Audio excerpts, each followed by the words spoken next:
Bonjour à tous, j'espère que vous allez bien. On se retrouve pour le brief du jeudi 31 mars 2022. Je le répète une dernière fois, c'est pas le bon moment pour rejoindre l'école via le Patreon, ça sera demain, donc vendredi 1er avril. Ne rejoignez pas l'école aujourd'hui et faites un petit peu aussi attention au décalage horaire. Si vous êtes dans des pays qui sont en décalage horaire, Patreon se base en gros sur l'heure des États-Unis. Donc le mieux, c'est de rejoindre après 8 h du matin. Donc là, je parle pour ceux qui habitent en Europe centrale, enfin ceux qui sont calés sur l'horaire Europe centrale. Donc tout ce qui est en gros France, Belgique, Suisse, etc. Parce que le Patreon des fois est un petit peu bête et se base sur l'heure des États-Unis. Et si aux États-Unis on est encore le 31 mars, bah justement il peut prendre en compte un abonnement pour le 31 mars. Quand ça arrive, bien évidemment, je vous rembourse la double facturation qui peut se faire et vous avez un abonnement d'un mois, il n'y a pas de problème. Mais pour éviter cela, le mieux justement c'est d'attendre au moins 7 h, 8 h du matin, comme ça vous êtes sûr de ne pas vous manger une double facturation.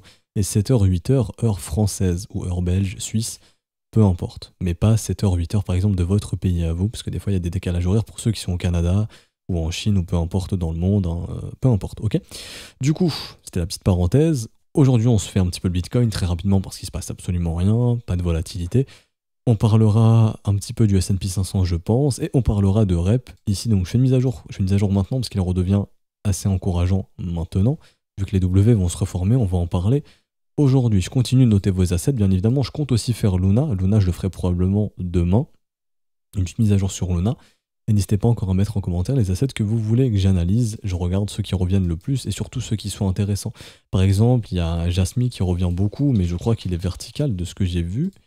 Ouais, c'est pas très vertical. Bon, il est pas hyper intéressant. Enfin, on va dire que l'historique n'est pas assez important pour que je puisse faire une mise à jour dessus. Maintenant, par exemple, je pourrais en faire une, il n'y a pas de problème. Rapidement ici, pour faire le topo rapidement, parce que j'ai vu qu'il revenait aussi un petit peu en commentaire. Pour l'instant, ça reste dynamique haussière, je vois pas de signe de retournement baissier, donc la logique voudrait qu'on puisse partir sur de la continuation haussière.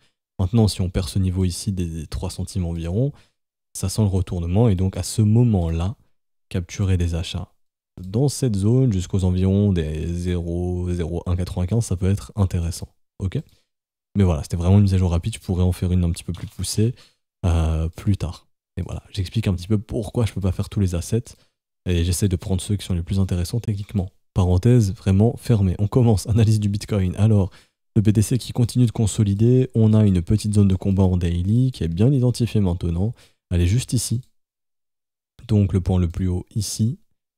Et le point, on prend soit le point le plus bas si on veut identifier une pattern de retournement qui, là, pourrait annoncer un dip. Donc tout simplement, je prends la bougie la plus haute, d'identifier son plus bas. Une clôture, c'est important, une clôture daily sous ce niveau est annonciateur de retracement. Et à ce moment-là, on reviendra tester probablement cette box verte. Ok. Et ça doit absolument tenir parce que si on se réinstalle dessous, c'est pas du tout bullish. Maintenant, deuxièmement, soit on prend simplement le point le plus bas, mais vraiment de cette consolidation récente, et donc ça, c'est en gros, la zone de combat à surveiller. Personnellement, je vais surveiller ça, ok. Une clôture sous ce niveau, pour moi, ça annoncera un petit peu de dip, et donc une retest de la box verte, et donc possiblement, peut-être beaucoup à en parler, pour combler le gap ici qui est ouvert sur les contrats futurs jusqu'à 44 600 $. Ça ferait aussi une bonne entrée. Maintenant, ça peut ne pas arriver, bien évidemment. Et j'étais déjà revenu dessus, mais je reviens dessus, les gaps ne doivent pas vous donner des biais. C'est pas parce qu'il y a un gap qu'on va le combler absolument. On peut le combler, mais dans 2 mois. Et en attendant, on peut faire ça, comme on avait déjà parlé de ça il y a quelques jours, ok. Les gaps sont juste là pour vous donner des raisons de localisation, ni plus ni moins, pas des biais. Par exemple, ah, il y a un gap, donc on va baisser. Non, ça c'est faux, archi faux. Donc juste à surveiller ça. En daily, si on break ici, bien évidemment, hop, on est haussier, on continue plus haut. Si on break au sud, ça annonce le retest de cette box verte. Ça me fait un petit peu penser à ce qui avait été fait lors du W Weekly en avril 2019. La même chose, c'est-à-dire ici, voilà la même chose. J'ai ma bougie de consolidation, on consolide dedans avant un breakout aussi. Là, je suis en weekly. Ce que je vous ai montré il y a 30 secondes, c'était en daily. Mais on pourrait faire la même chose en weekly, c'est-à-dire consolider 3-4 semaines là-dedans, jusqu'au mois de mai et avoir l'accélération, enfin jusqu'à mi-avril, fin avril et avoir l'accélération ensuite, c'est tout à fait possible. Donc en gros ici, après le breakout, se manger 2, 3 et 4 bougies pour avoir la résolution haussière ensuite, c'est tout à fait possible. Là le marché est en train de consolider ici. Et donc en daily, on surveille cette simple pattern. Je vais essayer de mettre les valeurs strictes. Hop, 153.39. Et ici, de même, là, on est bon. Ok.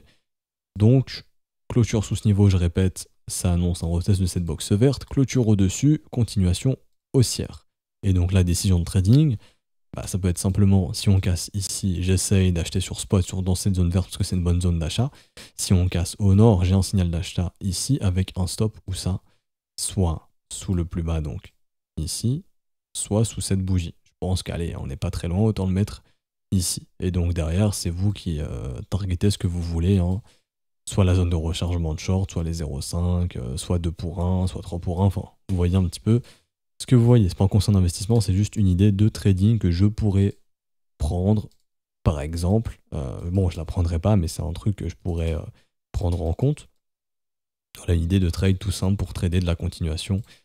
Ici, il y a un stop de continuation qu'on a vu avec les élèves, mais je ne rentrerai pas dans les détails aujourd'hui, mais pour faire très simple, la consolidation qu'on est en train de faire ici peut permettre de ramener BTC vers les 50 500 $, si et exclusivement si on vient breaker ces niveaux. D'ailleurs, un élève m'a fait cette réflexion qui est extrêmement intéressante, c'est que la consolidation du prix actuel permettrait d'accumuler beaucoup de stops de vendeurs au-dessus de ces sommets, ces sommets, ces sommets, ces sommets, ces sommets, et ces sommets. Donc tous ces sommets ici peuvent nous permettre d'accumuler beaucoup de vendeurs pour faire le short squeeze derrière. Bien évidemment, on n'oublie pas qu'on fait la même au sud. Il y a un creux ici, un creux ici, un creux ici, un creux ici. On pourrait d'abord aller taper les longues, ensuite repartir au nord. Ça, c'est juste une stratégie de chasse au stop. Ok. À l'instant T, le momentum annonce qu'il a été récupéré par les acheteurs, mais on déclenche rien de bullish. Pourquoi ça? Parce que le S&P 500 fait une journée baissière hier, et le Bitcoin c'est un petit peu corrélé à ça, hein. Donc tant que le S&P 500 ne repart pas dans un breakout haussier comme il faisait auparavant, bah, le Bitcoin accompagné, mais là du coup le S&P consolide, donc le Bitcoin consolide également.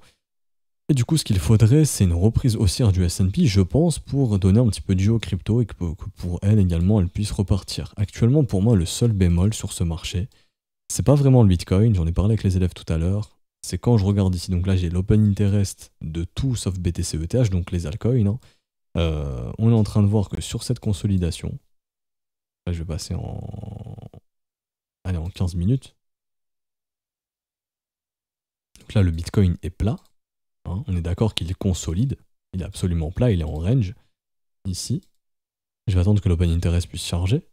Et là, quand on regarde en fait l'open interest des altcoins, on se rend compte que l'argent, il va où? Les gens vont foutre du levier où? Dans les alts. On rappelle que le Bitcoin est quand même... Le Bitcoin est moins volatile que les altcoins. Donc les gens veulent plus de volatilité. Bah, au lieu d'aller sur... Enfin, les altcoins sont là pour la volatilité, justement. Bah, les gens sont tellement barjots qu'ils vont encore foutre du levier sur les alts, qui sont déjà plus volatiles que le BTC. Donc là, actuellement, le Bitcoin, en termes d'open interest, il a un désintérêt. C'est-à-dire que, en fait, l'open interest, pour ceux qui ne savent pas, pour les nouveaux, l'open interest, c'est l'open interest permet d'exprimer le nombre de positions ouvertes, l'intérêt ouvert. Ce qui veut dire qu'en gros, on prend et les longues et les shorts qui sont ouverts sur les contrats dérivés. Donc là, par exemple, actuellement, sur les contrats USDT, il y a pour actuellement un open interest de 8 milliards environ 495 millions. Ce qui veut dire qu'il y a 8 milliards 495 millions pariés et en longue et en short. Ok ? On ne peut pas savoir combien est exactement en short, combien il y a exactement en long, etc., etc. Mais c'est l'intérêt ouvert. Et actuellement, par exemple, sur les altcoins, il y a environ 14 milliards 292 millions, donc plus que sur Bitcoin. Après, c'est normal parce qu'il y a beaucoup plus d'altcoins que Bitcoin qui est un seul asset. Mais actuellement, les gens préfèrent se positionner en levier sur les alts que d'aller trader le Bitcoin. Donc déjà que les altcoins sont volatiles, les gens vont foutre du levier pour ajouter encore plus de volatilité. C'est pour ça que je dis que c'est un marché de barjots. Et que sur cette consolidation, bon bah là les gens sont en train d'aller long les alts avec du levier, donc ce qu'on pourrait faire, c'est nettoyer ces altcoins, et pour nettoyer ces altcoins, il suffit de foutre un petit coup de pression sur le BTC, comme ça l'entièreté du marché baisse, parce que pour moi le Bitcoin c'est un petit peu celui qui permet de récupérer un maximum de pognon, c'est-à-dire que quand les altcoins sont très leveragés, faire chuter le Bitcoin ça fait chuter tout le marché. Et donc, quand tu fais chuter BTC, ça coûte pas forcément beaucoup de pognon de le faire chuter, quand les ordres book sont pas très liquides, par exemple en week-end.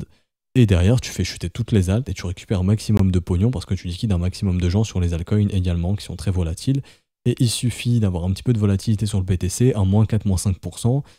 Ça change en rien la tendance et ça permet de faire un moins 10, moins 15, moins 20 sur certaines alts. Ceux qui ont mis du levier, par exemple x2, x3, on les dégage, on les liquide ou même x5, on les sort. Et ça permet de faire de grosses pertes et de décharger les trains en fait. Et du coup, là, mon opinion, et que pour l'instant, je vois que l'argent se barre dans les alts en fait. Les gens vont parier sur les altcoins avec du levier, parce que là j'ai aussi mis le funding des altcoins, hein, le funding il monte, ce qui veut dire que là les gens sont en train de parier majoritairement à la hausse sur les alts, avec du leverage, tandis que le Bitcoin lui ne fait rien. Et donc, un truc logique, enfin, à mon humble avis, ça serait peut-être de faire un petit dip ici, un petit peu de sang, un petit peu de rouge, voilà, une de bougie baissière. Ça changera rien, la tendance, le marché restera haussier. Et ça va permettre de sortir les gens des alts et de revoir l'open interest chuter. Donc tous ceux là qui foutent du levier sur les altcoins depuis grosso modo le 30 mars, depuis que le BTC fait rien, vous voyez, depuis que le Bitcoin y range, là le 30 mars on était au même prix, 47 002, on avait un open interest sur les alts de 13 milliards, là on est déjà à 14 milliards 300 millions. Donc 13 milliards 200 millions, 14 milliards 300 millions. Il y a 1 milliard 100 millions qui est parti dans les alts. Les gens foutent du levier dans les altcoins, alors qu'elles sont déjà volatiles. Vous comprenez un petit peu mon raisonnement. Donc, comme on a dit, petit mouvement baissier, ça permet de nettoyer les alts, les open interest chutent, et ensuite on repart. Ça c'est en termes d'order flow.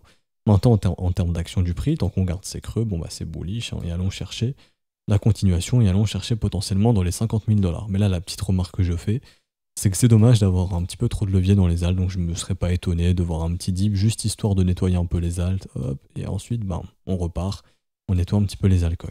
Voilà mon avis un petit peu, donc prudence à court terme, clairement pour moi la dynamique est haussière en weekly. Quand je vois des W weekly, je le répète, je peux pas être bearish, au maximum je pense qu'on ira chercher à aller cette box verte si jamais il y a un dip, et qu'ensuite on pourra poser un creux et repartir derrière. Je vois vraiment pas le marché se retourner ici. C'est une zone où le marché peut se retourner parce que c'est le premier arrêt, bien évidemment. Mais normalement, après une structure type W weekly, on est censé au moins avoir plusieurs semaines, voire un trimestre, voire 2 trimestres de hausse. Donc vraiment, ça m'étonnerait qu'on se retourne très rapidement. Un dip, oui, mais une reprise baissière, à l'instant T, non. Et du coup, le dip pour nettoyer les alts et un petit peu, oui, le BTC, puisqu'il y a des liquidations. Qui attendent un petit peu, voilà, dans les 45, 44 000 $. Ça reviendrait chercher cette box verte. Maintenant, bien évidemment, ça peut ne pas arriver. Ok, tant qu'on n'a pas de clôture sous ce niveau, on peut très bien breakout et aller au nord. Donc je fais le bilan.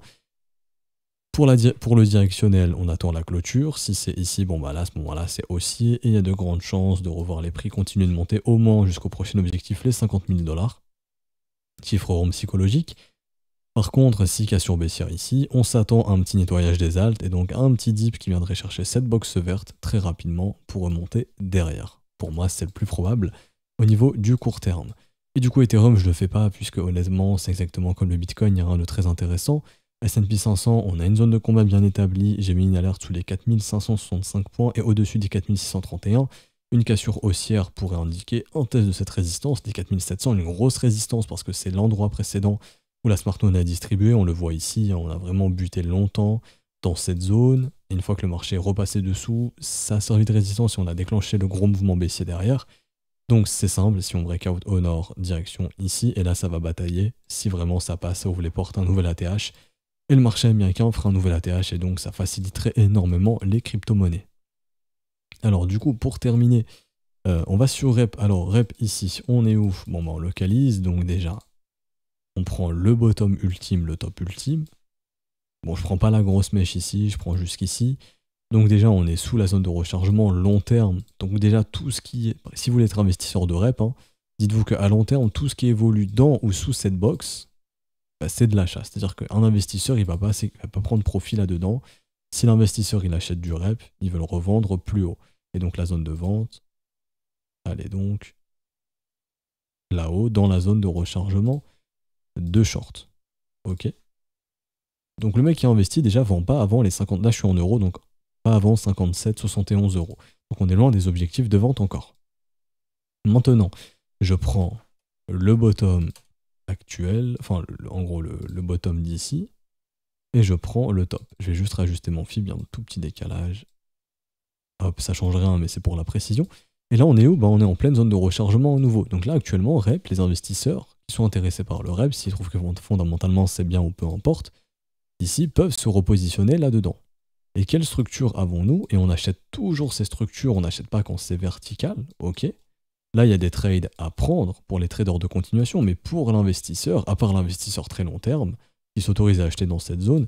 Investisseur très long terme, il attend les structures en W weekly comme ceci, tac, ou ici, le petit W là, ou les petits W qu'on a eu ici, mais c'est sans plus. Enfin, il n'y a pas d'entrée long terme sur un marché qui est vertical. Quand c'est horizontal comme ça, il n'y a aucun problème, ok? Là, sur ce genre de trade, et ça à l'époque on en avait parlé, c'était pour les traders de continuation qui voulaient se positionner pour de la continuation. Exemple, les W ici. Et à ce moment-là, oui, il y a un trade à prendre, entrer sur W, et ensuite pour la prise de profit, on fait un petit peu comme on veut avec un stop sous les plus bas pour se protéger, ok? Mais là, pour l'investisseur long terme, c'est là où le setup arrive, ok? Et donc, là, on voit que le W weekly est en train de se former, ici, ok? Et donc, la ligne de coup, elle est soit sur le corps de chandelle, ça dépend de chacun. Ceux qui tradent en corps de chandelle sont déjà entrés ici sur les 13,60 € environ. Pour les autres, la confirmation, ce sera ici en cas de cassure des 16,47 €. Une fois qu'on a cassé ça, et si on le fait, on change la dynamique de marché puisqu'on est dans une dynamique baissière depuis mai 2021, donc c'est-à-dire M top, et ensuite on fait que des M, donc dynamique baissière. Là, un an après, enfin on retrouverait une dynamique haussière, et donc à ce moment-là, quels seraient les objectifs? Alors, on prend un FIB, pareil, on fait top, bottom. Premier objectif, 25,51 €. Donc là, je parle pour ceux qui achètent ce W weekly. Deuxième objectif, zone de rechargement de short ici. Et donc, rappelez-vous, on évite de vendre les zones de rechargement d'achat. Donc, la zone serait plutôt au-dessus des 35 € pour la vente, 36 €. Donc, en gros, de 36 jusqu'à 40 € pour récupérer des profits sur ce W weekly. Ok? Donc, si ce W se forme, il y a de grandes chances de revenir faire un tour là-haut, au moins jusqu'ici, et voire là-haut, pour le mois de mai, voire juin si on pousse jusqu'au mois de juin. Si jamais ce marché est vraiment très haussier, qui commence à partir fort, un peu comme un Zinica ou autre, à ce moment-là, on ira faire un tour dans cette box rouge, et là, pareil, ça c'est une zone de vente. Sur Glassnode, j'ai les accumulations. Je vais essayer de trouver rep. On va chercher 1% des plus riches, on va voir un petit peu ce que font les 1% des plus riches. Alors, ici, le wallet, en gros, le wallet des 1% des plus riches continue d'augmenter. Ici, les 1% des plus riches ont 94% des jetons et ils continuent de les avoir. Donc, plusieurs interprétations. Soit les plus riches accumulent, soit les bag holders vendent. Un bag holder, c'est un mec qui a acheté très haut et qui en a marre et qui vend. Donc, c'est probablement le cas. Ok? Donc là, il faut se dire que les 1% des plus riches ont 94% des jetons. Si jamais un jour Rep arrive à déclencher une hype sur l'asset, pour l'instant, c'est pas le cas, mais si ça arrive un jour, on sait qu'il y a des mecs qui hold une grosse partie du supply et donc c'est ce qui fait qu'on pourrait avoir une ligne verticale. Ok? Pour l'instant, c'est très loin d'être le cas. Mais si jamais ce W se forme ici, on pourrait remonter doucement mais sûrement, et on voit que les plus gros continuent d'acheter du rep. Pourquoi ils font ça? Soit c'est les développeurs qui simplement soutiennent leur projet, donc ils croient et continuent de holder leurs assets et d'en acheter, c'est possible. Ou il y a des whales simplement qui achètent encore ce projet parce qu'ils s'attendent à le revendre plus haut. Mais là, en tout cas, les derniers vraiment signaux d'investissement, c'était ici une première fois en 2019, une deuxième fois ici en janvier 2020, une troisième fois ici en janvier 2021, et après, il n'y en a plus. Et là, par contre, on en a une nouvelle ici si on vient casser les 16 € environ 47.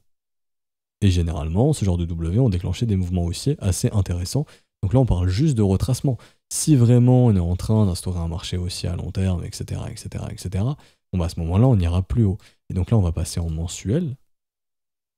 Et donc, on était dans un range mensuel assez important entre ici et ici. On a eu cassure. On est revenu au niveau de la ligne de coup. Là, on est re-rentré dans le range. Ce qu'il faudrait faire, c'est ressortir du range, ici, pour tenter de redéclencher quelque chose d'haussier. Ok? Tout simplement. Voilà. Et d'ailleurs, ces gros W mensuels ici témoignent d'un bon bottom qui s'est posé ici. Mais un bon bottom, ça ne veut pas forcément dire reprise haussière très importante. Le prix peut rester encore longtemps ici, et au final ne rien faire, et rester dans un range très très long terme. Parce qu'on est dans ce range quand même depuis 2018. C'est un peu des assets comme EOS, qui, malgré les structures, ici n'arrivent pas à déclencher quelque chose. Donc là, on voit vraiment qu'il y a quelqu'un qui rachète tout de $30 à 1,78$, mais pour autant, ça ne redéclenche pas quelque chose de très bullish. Bon, au final, le mec qui a acheté au bottom ici, sur le top, il fait quand même du 700%, c'est très bien. Mais là, ça ne redéclenche pas quelque chose de bullish. Donc, est-ce que ça va se faire dans les prochains mois et on va vraiment partir? Par exemple, sur des trucs comme EOS, Rep, un petit peu comme avait fait ETC. ETC, par exemple, a réussi à le faire. Au lieu ETC, il a fait CWW, on en parlait, boum, explosion. Est-ce que Rep, EO, ces trucs-là sont capables de faire ça? Possible, c'est des assets qui sont très anciens, qui sont délaissés par le marché. Bon, c'est normal, puisqu'il y a des projets beaucoup plus récents. Donc dites-vous d'ailleurs aussi que le projet est assez ancien, et que fondamentalement, maintenant, il y a probablement, et c'est le cas, il y a probablement beaucoup meilleur, ok? Mais là, pour des trades type retracement, bah, il est assez intéressant. Donc pour récapituler, les zones de vente un peu professionnelles commencent à partir des 36 € jusqu'aux 40 et plus haut. La vraie bonne zone de vente, elle est entre 57 et 172, mais pas dit qu'on y aille. Même ici, on peut ne pas y aller, bien évidemment, dans la box rouge. Et tout ce qui est dans ces boxes vertes, là, c'est vraiment pour les investisseurs très long terme qui croient au projet. Bon, je vous dis la vérité, fondamentalement, il y a beaucoup mieux maintenant sur le marché. Et là, actuellement, il y a ceux qui veulent trader ce qu'on appelle un retracement, donc entre ce top et ce bottom, et l'achat de ce W weekly permet d'encadrer un trade suivant. Soit on achète le corps de chandelle, ici, et derrière, prise de profit, première arrêt, zone de rechargement de short, etc., etc. Donc ce qui offre un risk-reward très intéressant. Et ici, soit on attend la grosse mèche, pareil, le stop au même endroit sous le W, et à ce moment-là, même trade. Premier arrêt, 1,4 c'est pas ouf, au minimum 2 pour 1, 0,5 ici, que j'ai pas affiché mais que je vais afficher, permettrait d'avoir 2 pour 1 sur du 0,5 de retracement. Hop, donc ici, de 13 environ, et ensuite, hop, enfin, je vais pas refaire un risk reward, mais si je tire, zone de rechargement de short, on arrive à 2,89, 3 pour 1, c'est de bons risk reward, mais sans plus, ok? Et ceux qui croient au projet, bon bah là, vous avez vraiment un signal d'investissement long terme, et vous allez essayer de garder vos jetons le plus longtemps possible, si vous croyez au projet, que vous vous dites, ok, ce truc, moi je crois qu'il peut faire un nouvel ATH, pour au moins revenir dans cette box rouge, et je les garde. N'oubliez pas que c'est un projet qui est assez ancien, et que maintenant, les gens privilégient quand même.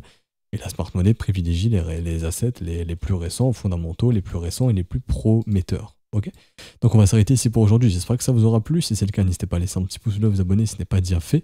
À nous rejoindre sur Discord, je mets le lien en description et en commentaire. Si vous souhaitez rejoindre l'école via les modalités crypto, vous pouvez le faire aujourd'hui, il n'y a aucun problème. Les modalités crypto, c'est quand vous souhaitez, premier de mois, fin de mois, il n'y a pas de problème. Par contre, le Patreon, c'est vraiment absolument demain. Ne rejoignez pas aujourd'hui. Attendez absolument demain. Demain, je vous le rappellerai, mais attendez absolument demain. Je pense que ce week-end, je vous sortirai une petite vidéo rapide pour refaire un petit rappel sur ce qu'est le concept de l'école pour les nouveaux, parce qu'il y a beaucoup de nouveaux abonnés. D'ailleurs, on est bientôt 100 000, ça fait super plaisir. Et également pour vous expliquer un petit peu comment dirais-je, le travail de ce mois-ci. Donc, ce qu'on fera un petit peu ce mois-ci dans l'école, le travail qu'on va cibler, donc les tâches qu'on va faire, etc. etc. J'allais dire le sommaire, mais non, mais simplement, voilà, ce qu'on fera dans l'école.